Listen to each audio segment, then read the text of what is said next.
बिस्मिल्लाहिर्रहमानिर्रहीम। अस्सलामुअलैकुम। आपका दोस्त अमजद अली हाज़िर खिदमत है। दोस्तों, आज मैं आपको एक ऐसी चीज़ के मतलब बताने वाला हूँ जिसके इस्तेमाल से हमारे पौधों को 3 फ़ायदे मिलते हैं, जो कि पेस्टिसाइड फंगीसाइड के साथ साथ फर्टिलाइज़र का काम भी करती है। तो दोस्तों, आप इसको 3 तरीक़ों से अपने पौधों में इस्तेमाल कर सकते हैं।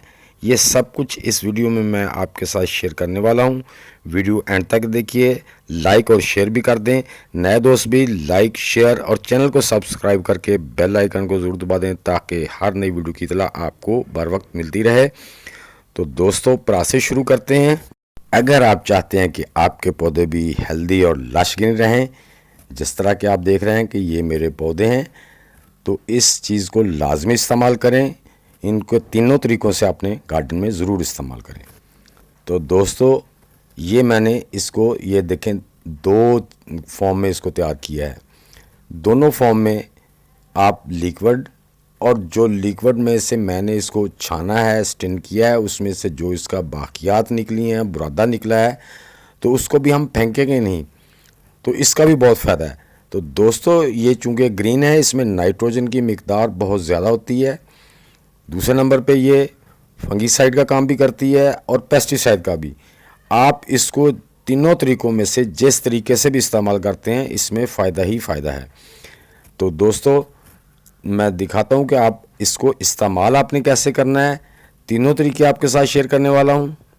नंबर 1, जो पहला तरीका है दोस्तों, वो ये है कि आपका जो पाउडर सा बचा हुआ था, जो मैंने आपको दिखाया है, आपने पौधों के साइड में थोड़ा सा गड्ढा बना लेना है और 1 टेबल स्पून उसमें डाल के ऊपर मिट्टी डाल देनी। ये आप अपने पौधों में 1 टेबल स्पून या उससे ज़्यादा भी डाल सकते हैं अगर आपके पास मुयस्सर है।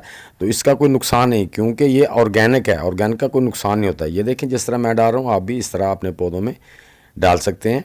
तो ये आपके पौधों में जो है ना, वो नाइट्रोजन का काम भी देगी। दूसरे नंबर पे जब ये आपके पौधों में मिट्टी में शामिल हो जाएगी तो आपके पौधों में फंगस नहीं आएगी, और उसमें जो इंसेक्ट मिट्टी के ज़रिए अपने पौधों को नुकसान देते हैं, वो भी गमलों में से भाग जाएंगे, इसके करीब नहीं आएंगे। इसकी स्मेल या इसकी जो इसके अंदर वो एंटीऑक्सीडेंट होते हैं या एंटीबैक्टीरियल होते हैं, उनकी महक से ही वो कीड़े मकोड़े भाग जाते हैं। तो आपने दोस्तों इस तरह से अपने कोई भी पौधे हैं उनके ऐसे आपने आराम से उसमें इस तरह से ऐड कर देनी है। कोई मुश्किल काम नहीं है। ये मेरे छोटे छोटे प्लांट जो है ना, ये ब्रोकली के हैं। तो दोस्तों, इन तीनों के दरमियान में मैंने वो एक गड्ढा सा बना लिया, उसमें हम ये ऐसे डाल के दबा देंगे। तो दोस्तों, आपके प्लांट इस तरह से फर्टिलाइज़र देने से हेल्दी और माशाल्लाह लश ग्रीन रहेंगे। तो हर कोई चाहता है मेरा गार्डन लश ग्रीन और हेल्दी हो, जो देखने में खूबसूरत लगे। तो दोस्तों, ये मैं लाया था नीम की टाहनियाँ कुछ तोड़ के, उसको मैंने धो के अच्छी तरह मिट्टी उसको सुखा लिया। उसके बाद मैंने टाहनियों समेत ये देखिए आराम से हाथ से ऐसे पत्ते उतार लिए इस तरीके से, और सारे पत्ते आराम से उतर आए। और इनको उतारने के बाद मैंने इनको ग्राइंडर जाग में डाल के उसमें यानी कि 1 गिलास पानी डाला।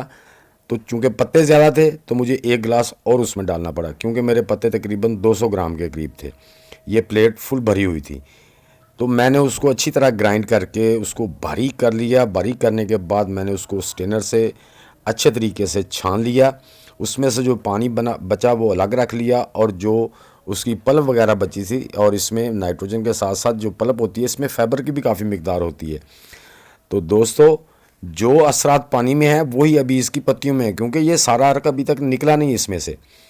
तो ये पत्तियां भी हम फेंकेंगे नहीं, इसको भी हमने जैसे मैंने आपको दिखाया इसको इस्तेमाल करना है। और जो इसका लिक्विड जो जूस मैंने निकाला है, उसको भी हम अपने गार्डन में इस्तेमाल करने वाले हैं। किस तरह करना है, चूँकि पल्प हमने इस्तेमाल कर ली, अब इसका पानी है। तो दोस्तों, आपने सादा 1 लीटर पानी लेना है।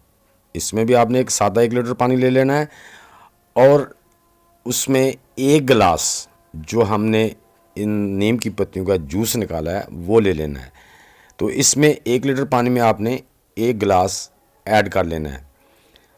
इसी तरीके से आपने ½ लीटर पानी लेना है, या आप 600 ग्राम पानी ले लें। उसमें आपने 1 गिलास को स्टेन करके अच्छी तरह स्टेन कर लें, ताकि वो जो हमारा स्प्रेयर है उसकी नोज़ल में कचरा ना फंसे, तो उसमें डाल लेना है। ये देखें, तकरीबन 600 ml पानी था, उसमें मैंने 1 गिलास जो था 250 ml वो जो जूस नीम जूस था वो डाल दिया है। तो अब दोस्तों, इससे हम अपने पौधों को स्प्रे कर सकते हैं। जिस तरह पौधों ज़मीन से नाइट्रोजन या खुराक लेते हैं, इसी तरह पौधे पत्तों से भी लेते हैं दोस्तों। तो ये हमारी स्प्रे बोतल में तैयार हो गया। अब जो बाकी बचा है, ये 1 गिलास हम अपना जो पानी 1 लीटर लिया है सादा पानी में, ये 1 लीटर जो जूस है, लिक्विड है जो नीम का, इसको हम ऐड कर देंगे इस तरीके से। इसके इस्तेमाल का दूसरा तरीका ये है कि दोस्तों, जो हमने लिक्विड तैयार किया है वो हम अपने पौधों में, जो बड़े गमले हैं उनमें 2 गिलास और छोटे में 1 गिलास भी दे सकते हैं। तो इसका दोस्तों नुकसान नहीं, अगर ज़्यादा भी चला जाएगा, ऑर्गेनिक है, इसका फ़ायदा ही फ़ायदा है, नुकसान नहीं होगा। तो 2 तरीके तो ये हो गया। तीसरा तरीका दोस्तों ये है कि हम अपने स्प्रेयर से इसमें पौधों को अच्छी तरह, ये ऊपर नीचे से, हर हफ्ते के बाद आप इसको इस्तेमाल कर सकते हैं। इससे आपके पौधे बड़े हेल्दी रहेंगे। और ये नीम जो है ना, ये आपको कहीं से, शहर से भी बड़ी आसानी से मिल जाती है और देहात में तो अक्सर आराम से मिल जाती है। तो आप अपने पौधों पे इस पे इस्तेमाल कर सकते हैं। जो ड्राई लीव होते हैं उनका पाउडर बना के भी आप इनको इस्तेमाल कर सकते हैं। इन तरीकों से आप नीम की पत्तियों को इस्तेमाल करके अपने गार्डन को लश, ग्रीन और हेल्दी बना सकते हैं। तो दोस्तों, उम्मीद है कि मेरी ये छोटी सी वीडियो आपको अच्छी लगी होगी। अच्छी लगी तो इसे लाइक और शेयर लाजमी कर दें। नए दोस्त भी लाइक, शेयर और चैनल को सब्सक्राइब करके बेल आइकन को ज़रूर दबा दें, ताकि हर वीडियो की इत्तला आप तक पहुँचती रहे।